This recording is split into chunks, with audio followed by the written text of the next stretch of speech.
I wish I could be the bearer of good news, but there's really nothing good yet.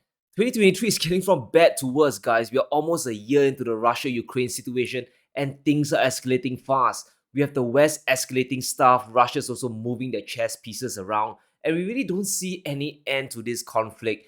Now, in fact, we might be getting dangerously close to even more savage fighting on the streets of Ukraine, right? And the heat we are feeling, this cost of living crisis, is only gonna get worse. And let's talk about these escalation points plus how this will lock us in an inflation hell. We have Putin deploying a warship armed with hypersonic missiles to the Atlantic, and according to the Kremlin, these are missiles that are said to fly 9 times the speed of sound and can overcome any missile defense system. Now, the official stance is to maintain regional peace and stability with friendly countries, but the collective West, they're definitely going to see this as an escalation point, right?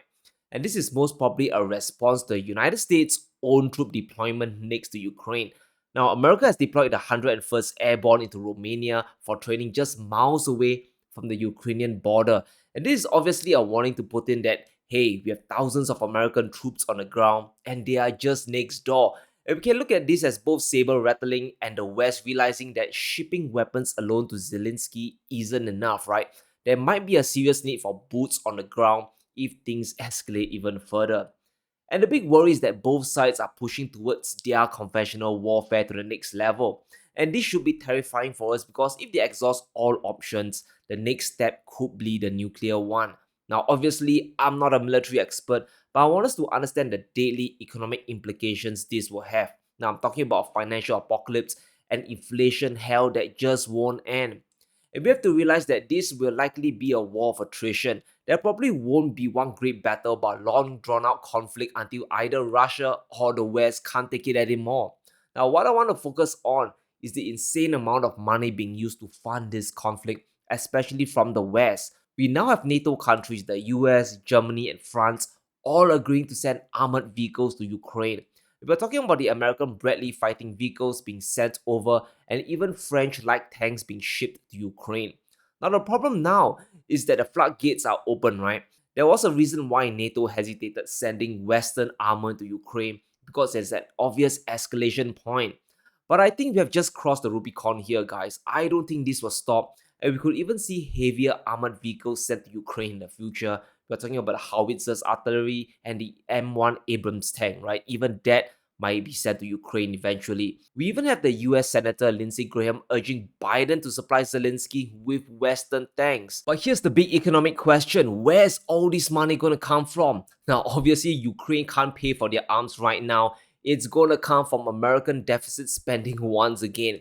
And this is why I have a feeling, right? Just a queer feeling that the biggest winners in 2023 are likely going to be the military industrial complex. The defense contractors are going to rake in once again because until the West puts soldiers directly on Ukrainian soil, it's going to be the old playbook of supplying weapons to Zelensky, right? And the problem with all this spending, especially the $45 billion to Ukraine from the omnibus bill, is that the money doesn't come from thin air. It's going to be borrowed from investors and the bond holders. And if we look at US spending in 2022, we can see $1.38 trillion out of the total came from deficit spending.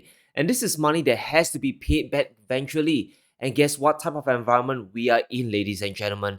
We are in a historic period of rates rising like never before, with the Fed funds projected to hit 5% this year at the very least. And we have to realize that this war is going to keep deficit spending high and push the US closer towards the default down the road. Sure, the amount of borrowing has dropped a lot compared to 2020, but interest rates then were near 0%, and this spending is going to increase the money supply again and make the demand side of inflation even worse. And really think about it, what's the point of the Federal Reserve sucking money out of the system when Congress is spending just as much, if not more? And so we have America spending and borrowing more money. But the situation on the Russian side is going to make inflation even worse. I think we know by now that the strategy of the West to win the war is to bleed Russia dry. Their end goal for the entire of last year was to hammer down Russian revenues. And that's why we saw all kinds of sanctions hitting Putin, right? That's why the G7, they came out with the oil price cap to squeeze Russia's oil sales. And what we are seeing now is hybrid warfare, where we are all feeling the effects of the financial front. and that is coming in the form of inflation, and more specifically, energy inflation. And this is one front that Putin still has a few cards up his sleeves. Now, the problem with the oil price cap is that you need the entire world to play ball with the West to starve Russia out.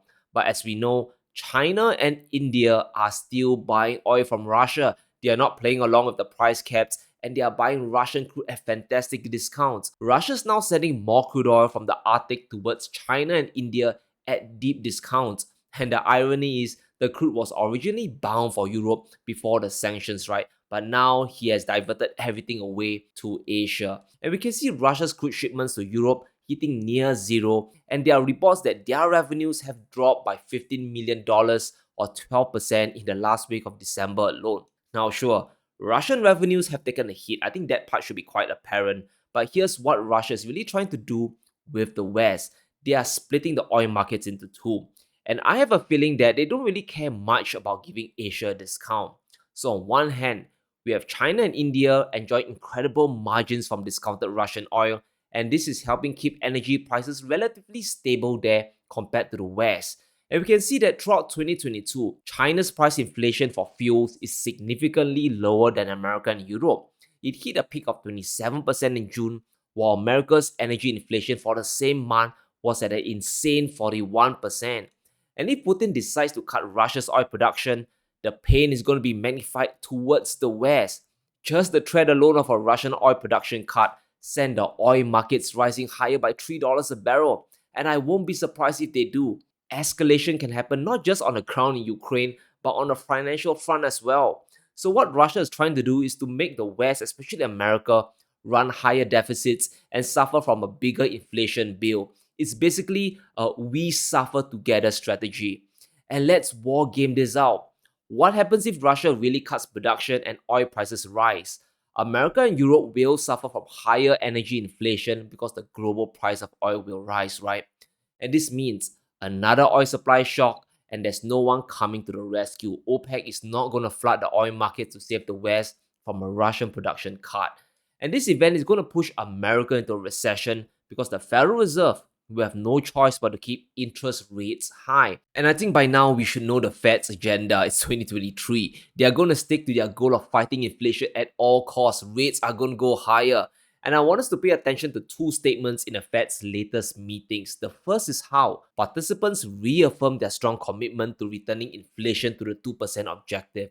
And this tells us that 2% is still the end goal, no matter how delusional it sounds. And the second is how no participants anticipated that it would be appropriate to begin reducing the Fed funds rate target in 2023. So any rate cuts are off the table, at least for now. But that is the base case, guys. That is the conservative case. That is assuming there's no further escalation in Ukraine, which we all know has already happened. We even have a top IMF official urging the Federal Reserve to keep hiking rates, saying that it is still too early to declare victory on inflation. So let's just sit down and think about what this escalation really means for the Federal Reserve and interest rates. Now, if Congress keeps spending and giving money to Ukraine, this is going to make inflation worse because a lot of it is money flowing to the defense industry, which will increase demand for goods and services, right? And if Putin decides to cut oil production, which he likely will, then prices at the pump are going to go up again for America.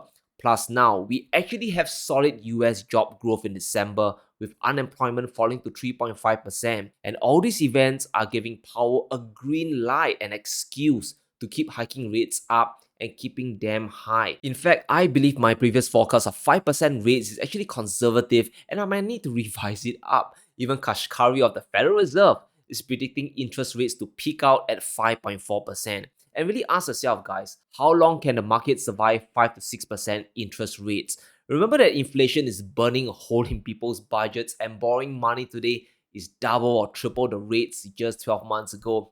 And that's why this coming recession is virtually inevitable. But that's not all, guys. It gets worse. On a financial front, I believe Russia's move to double down on the Chinese yuan and gold isn't just a move to secure their reserves from sanctions, right? Now, that's definitely a big motivating factor, but it's a push for further de-dollarization and adding further pressure to keep interest rates higher back in America. As Zoltan Posa of Credit Suisse mentioned before, for certain large countries in the global east, it makes absolutely no logical sense to roll their investments in G7 debt claims, right? And this means that for Russia, buying US Treasuries is counterproductive. Russia is actually helping the West's effort to rearm and restock against themselves. And this is one reason why Putin is all in with the yuan and gold. Holding on to US Treasuries is indirectly helping America borrow money at lower rates to fund the efforts in Ukraine, right? And what does this mean for us? I think the signs are clear that US deficit spending is going to continue and the debt ceiling is going to be raised again very soon. And plus, interest rates staying high, I believe a debt crisis is going to come much sooner than we expect. We are just $78 billion away from hitting the debt ceiling once again, right? So, guys, I don't think America is going to default in the traditional sense of not paying. I think a default will come by inflating the debt away with money printing. And that's why, if a market crash happens in 2023, it's time to load out our productive and hard assets because inflation will never end and the cost of living will never catch up to it. I think that part we are quite clear about that, right, by now. Personally, I'm looking at gold and value stocks. And if the crash comes, I'll also be loading up on silver as well because I believe the recovery will be phenomenal. And it's going to be a fantastic trade, not investment, but trade. I expect it to outperform the rest once the Federal Reserve decides to cut rates down in 2024 or 2025. But that's just me, guys. I could be delusional and totally wrong, so do your own homework. So I want us to understand what this escalation means, especially when it comes to the big picture and the economy. It's not good news and the war isn't going to end anytime soon. We have reached a dead end in negotiations.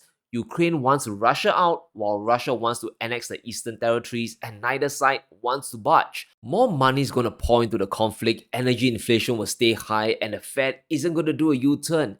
In fact, they might be forced to hike higher for longer. And every day the Fed keeps rates high is another day the global economy could collapse into recession. And here's the thing. No, the Federal Reserve isn't going to suddenly change that tune and Putin isn't going to just suddenly surrender as well. And I also don't expect Zelensky to give up either. And this will be a brutal battle to the end. There are now rumors and calls for another mobilization of Russian troops. Apparently, the widows of Russian soldiers are looking to get Putin to commit more boots on the ground, and we're gonna get ready because things are really getting from bad to worse. So let me know what you think in the comments below. How bad will this escalation get?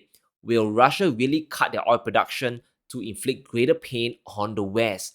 Let me know in the comments below. Stay safe, be sure to smash the like button and subscribe as we navigate through these insane times.